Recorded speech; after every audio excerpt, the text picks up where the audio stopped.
What's good, YouTube? It's your boy Blade, and we're back with some more or disturbing reactions. Today we got our boy Farrell McGuire and his latest video, horrors on abandoned government websites. Let's get right into it. Make sure to like and subscribe. We are on a crazy run right now. We are getting so much love. But I just need one thing.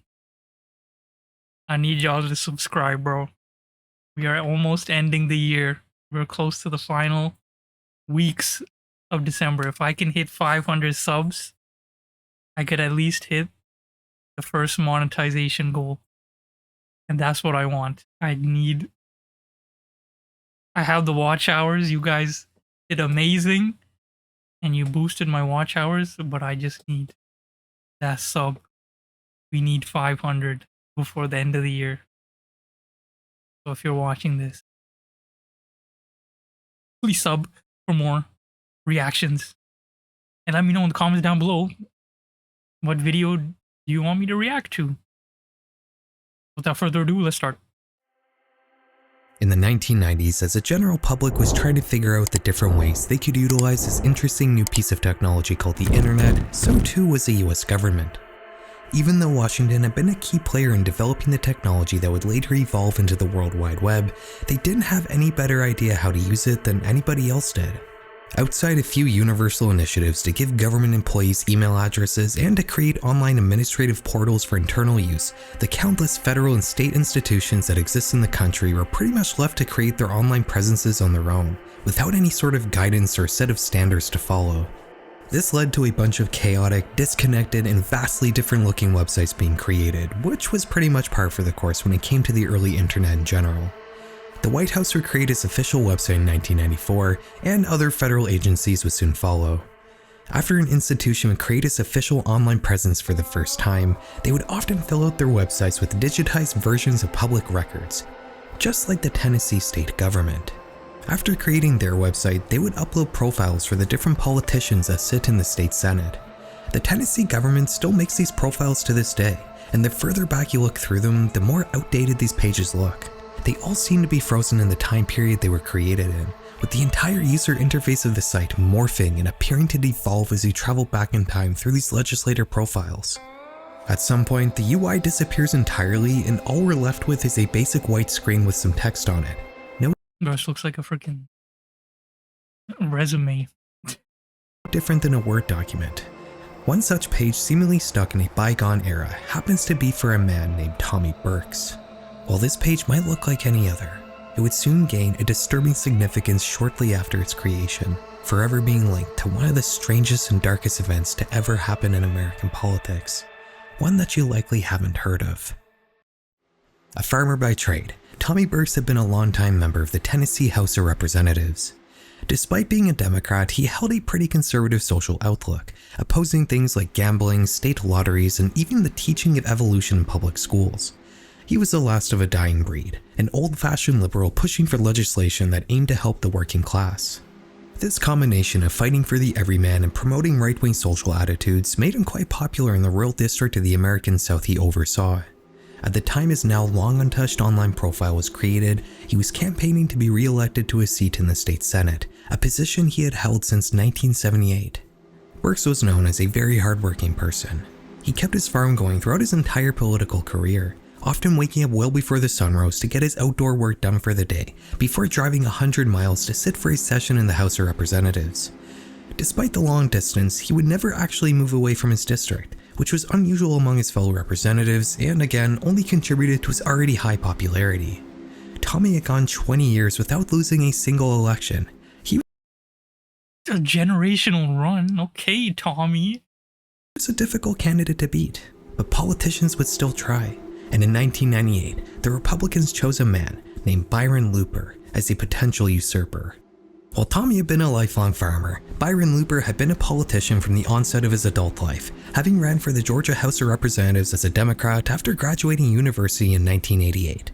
His campaign wouldn't get past the primary though, so he returned to his home state of Tennessee and rebranded himself as a Republican, where he would win a primary in 1994, but would ultimately fail to be elected to the House of Representatives. In 1996, however, he'd finally win an election, becoming the new Putnam County tax assessor, after he legally changed his middle name to Low Tax. Yeah, he really did that? Did do that. He had gone the entire campaign without even making a single public appearance, solely relying on negative attack ads to sway public opinion. Looper's tenure as tax assessor would be fraught with controversy. He would make multiple attempts to manipulate the news media by anonymously spreading false rumors about his political rivals, while simultaneously signal boosting his own supposed good qualities. Just 2 years into his new role, he would be slapped with several criminal charges, including official misconduct, theft of services and official oppression for theft, misuse of county property, and misuse of county employees. Byron would claim that the charges were nothing more than political theater, alleging that the mostly Democrat Tennessee General Assembly were trying to bury him with a phony criminal investigation.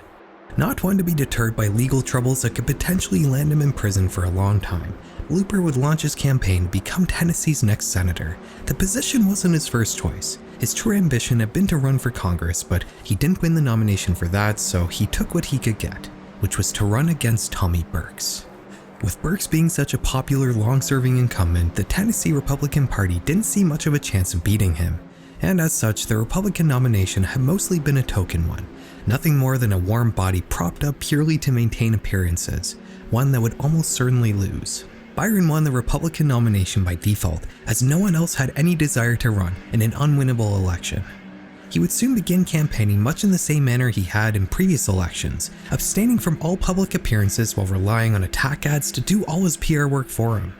The voters of Tennessee's 15th Senate District didn't take the campaign seriously. They already knew and liked Tommy Burks. Why would they vote for some big city outsider who had a bunch of pending criminal charges? Tommy also wasn't concerned.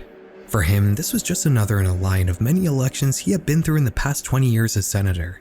He hadn't lost before, and it certainly didn't seem like things were going to change this time. 15 days. Oh snap. What's gonna happen? It's a brisk and foggy autumn morning on October 19th, 1998. On the Burks family farm in Monterey, Tennessee, Tommy briefly speaks to his farmhand before leaving to go pick up a class of kids from a nearby school, who he's planning to take to the pumpkin patch on his farm as a fun field trip. As he nears the road after rolling down his long gravel driveway, Don't tell me he gets shot.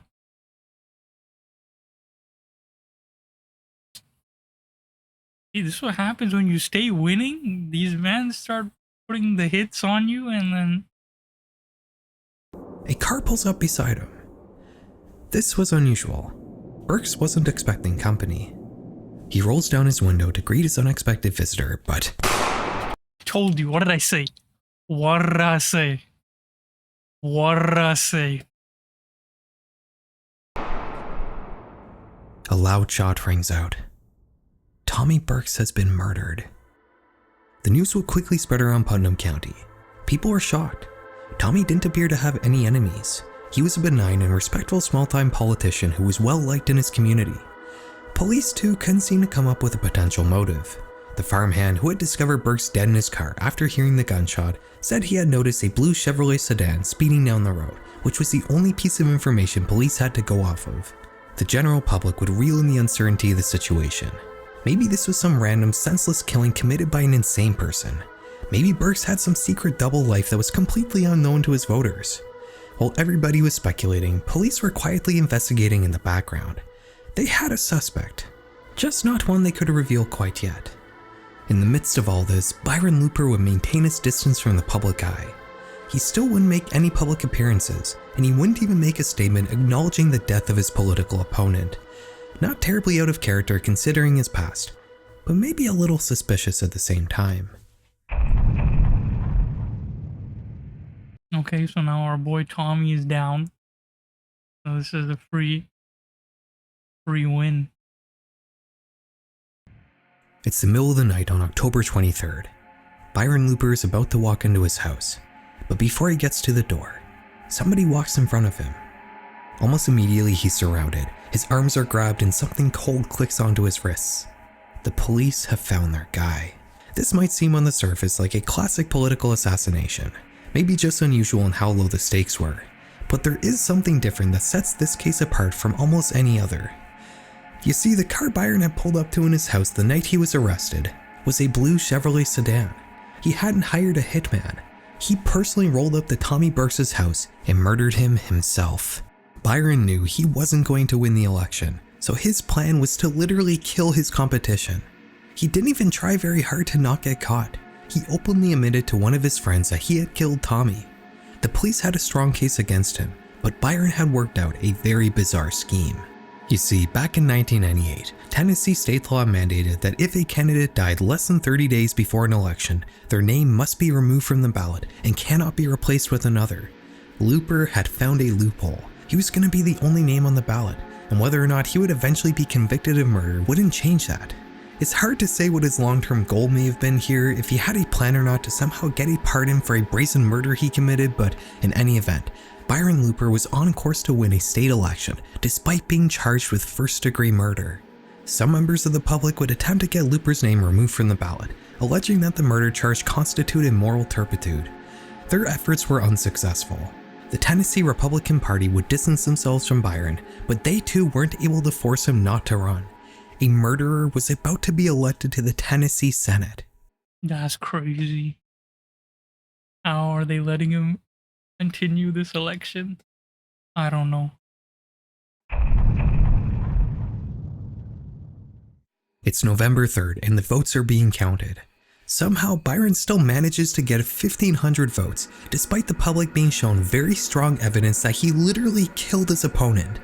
Luckily though, he wouldn't be elected to the Senate. Receiving more than 95% of the votes and subsequently winning in a landslide was Tommy's widow, Charlotte Burks. The Tennessee Democrats and even many Republicans launched an impromptu whirlwind campaign to get the public to write her in on voting day, which they did en masse. As Byron was going through the trial that would eventually put him in prison for life, Charlotte Burks was inaugurated into the state Senate. An online profile will be made for her as well, and on it, you'll find a line that tells the reader that Charlotte is a widow of former Senator Tommy Burks. Tommy's profile, though, has been left to rot. A relic of media created just before his death that can still be accessed and experienced in the exact same way it could while he was still alive. It's a small drop in a sea of abandoned government web pages. While normal abandoned websites usually get taken off the internet at some point due to lapsed payments, servers going offline, or companies ceasing operations, the American government has no such problems. And as a result, you can find many relics just like Tommy Burks' legislator profile on the live internet. The world of abandoned government web pages is not one that I've ever seen covered on YouTube. Probably because government websites aren't usually interesting pieces of human creativity, but nonetheless, there are horrors here. And on top of that, the pristine state these websites are almost always kept in is interesting all on its own. There's a real institutional effort to maintain and preserve these snapshots of the old internet, one that's much larger and more well-funded than an independent organization like the Internet Archive. While I may be Canadian, I'm only going to be covering things from America. Yo, Canadian brother. Let's go. Government institutions today. There's a couple reasons for that. For one thing, the majority of you watching are American, and also Not me. Canadian politics and government is just more boring than the US. You're not going to find a story like the murder of Tommy Burks That's true. Actually true. up here. On top of that, every Canadian government webpage looks and functions like it's been abandoned. Makes it hard to find the actual long untouched stuff. So yeah, we're focusing on the USA today, a country that produces way more government websites than you probably realize, some of which are actually pretty weird. You're probably already familiar with whitehouse.gov and also FBI.gov, which we've talked about before on this channel. But what about Barney.gov? This 2003 site is dedicated to George Bush's Scottish Terrier Barney. It's complete with downloadable videos and articles all about the president's dog. Again, everything here has essentially been frozen in time. This site looks and functions in the exact same manner as it did in 2003, with everything being perfectly preserved, a true Pompeii of the old internet. There's also fiddleandforesters.gov, a 2004 federal government website dedicated to an old-timey string band made up of US Forest Service workers. Their mission is to push a message of conservation and stewardship through good old American bluegrass tunes. Obama would eventually call the site a waste of taxpayer money, and it would actually be taken fully offline and is only accessible today through the Wayback Machine. In this video, I want to talk about the forgotten pages that are still able to be experienced on the surface internet. Every time a new federal administration is inaugurated in the USA, they always seem to purge the government's online presence a bit. You can find different lists of the thousands of government-hosted websites that have been taken offline seemingly every few years. Sometimes though, these sites have a way of slipping through the cracks. Maybe they've been mirrored to another domain which went unnoticed during the purge. Maybe some other federal institution purposely mirrored the site to prevent it from being ripped from the pages of history. In any event, the internet is littered with fully functional, The Jonas Brothers. but completely abandoned government web pages.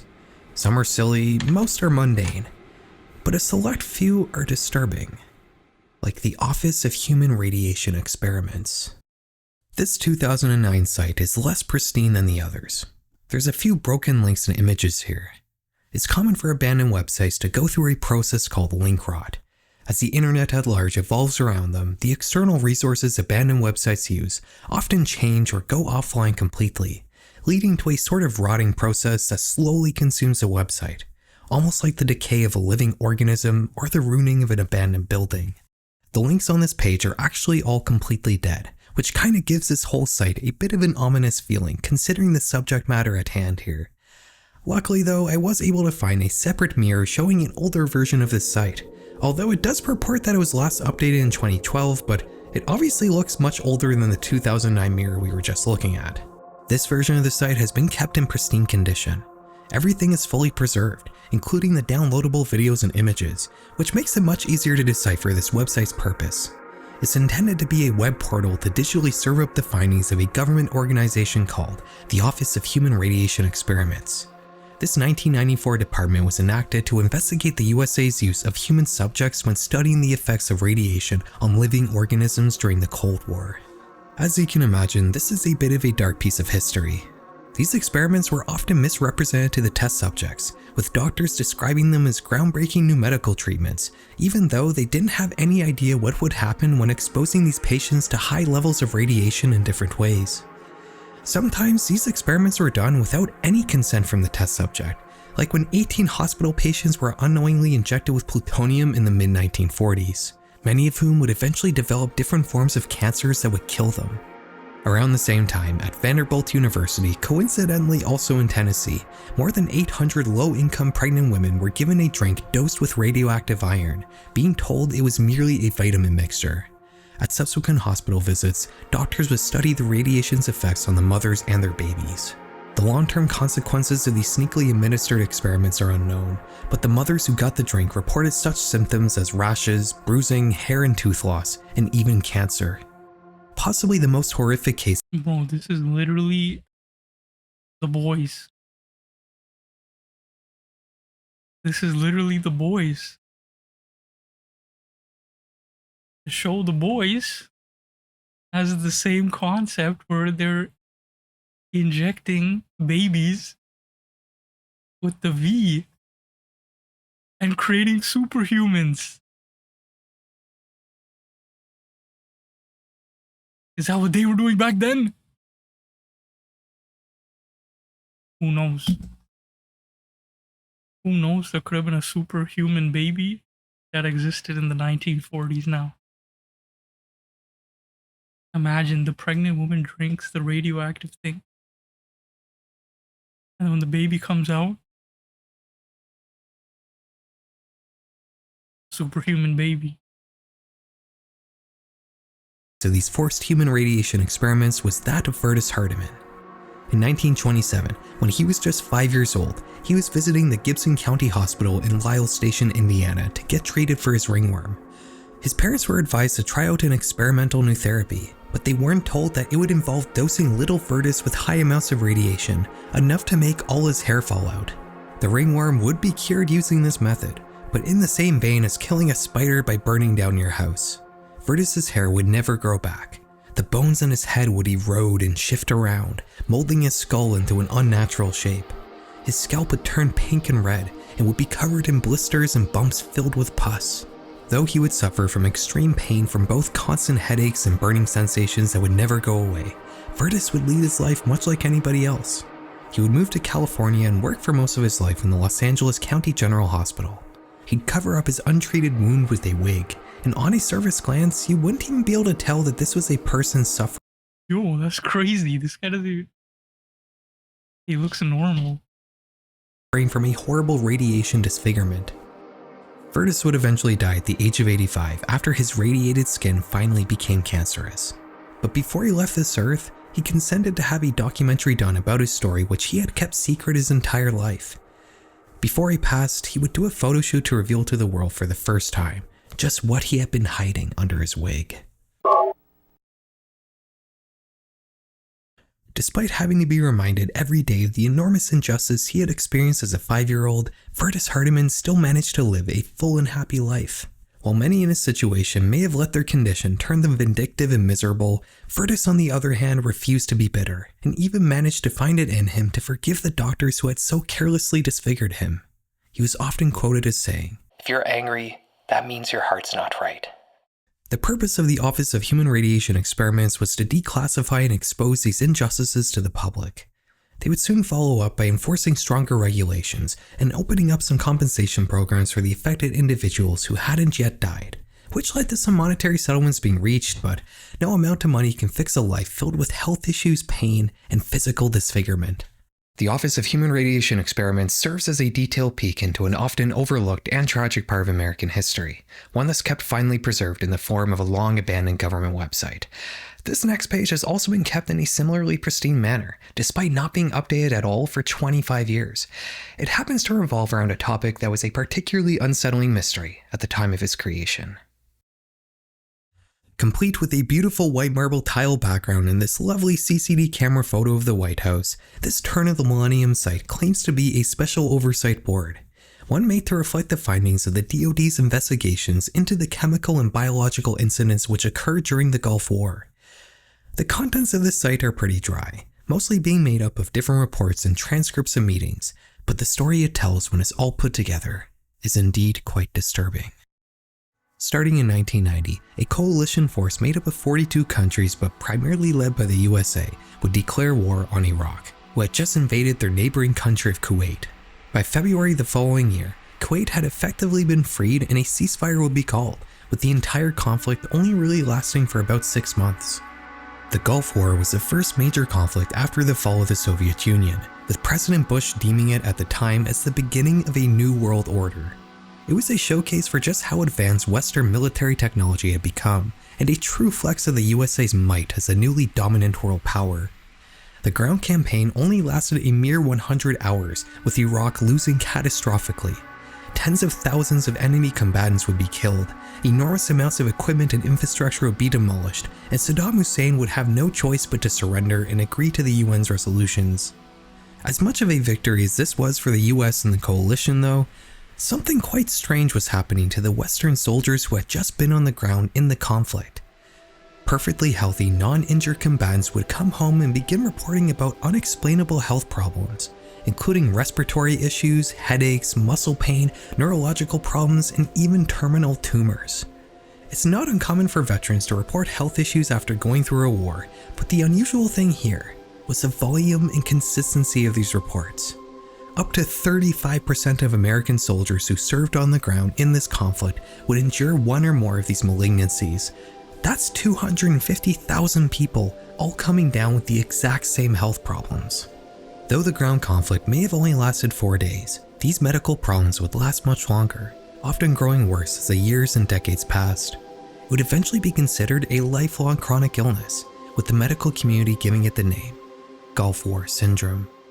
The soldiers that fought and won a war against a much weaker opponent all coming down with some unexplained ailment really sounds like something out of fiction. It harkens back to medieval stories like The Toyne, where the soldiers of Ulster are cursed with an inexplicable illness that keeps them weak and unable to fight.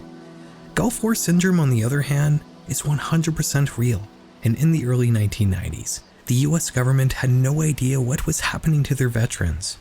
Some doctors would consider these issues to be different manifestations of PTSD, but the physical ailments present in this syndrome would eventually discredit that assumption. While still not knowing what was wrong, the government would put together a committee to investigate the syndrome in the mid-90s. They would consider such causes as Middle Eastern pesticides and oil fires, but nothing was conclusive, and the Gulf War syndrome currently plaguing hundreds of thousands of veterans remained unexplained. Is it possible that this New World Order purported by George Bush went against some unspoken law of nature, and the USA was currently experiencing a biblical plague doled out by some unknown cosmic entity that rules humanity in the universe? No, of course not, that would be crazy. It would take a very long time to identify, but by 2008, the American government would find the cause of Gulf War syndrome.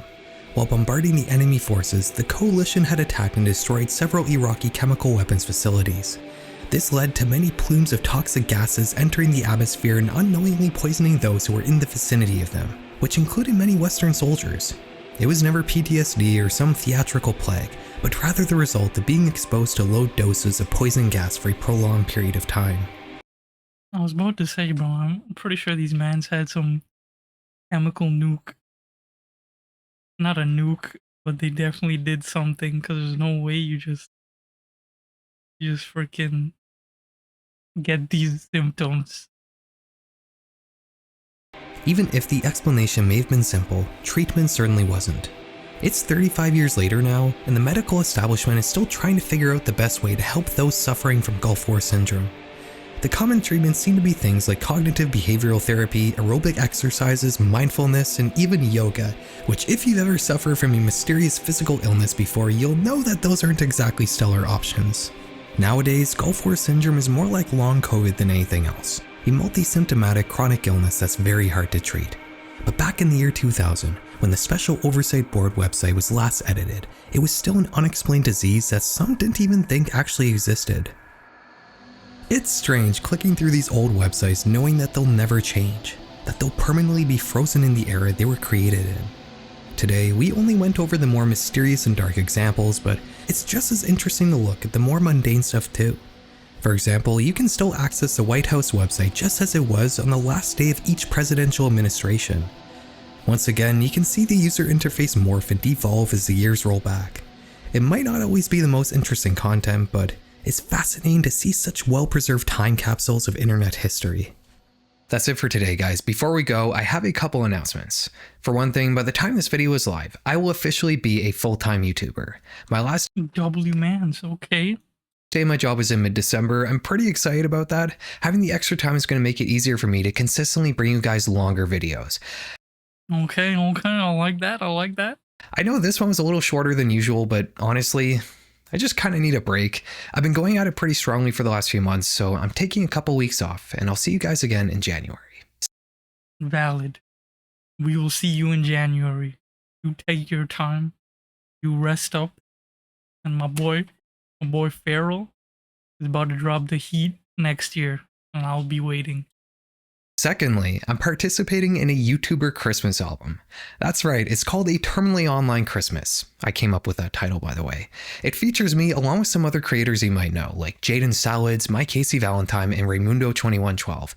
I covered Ave Maria for it, so if you want to hear me sing like Pavarotti, I'll throw a link in the description and you can check it out. Thank you very much for watching, guys. Have a very Merry Christmas and a wonderful New Year, and I'll see us all again soon. Have a good night. W video by the GOAT, Farrell McGuire. Yeah, that one was on the shorter end, but it's okay. That was a good little short story about the horrors of the abandoned government websites.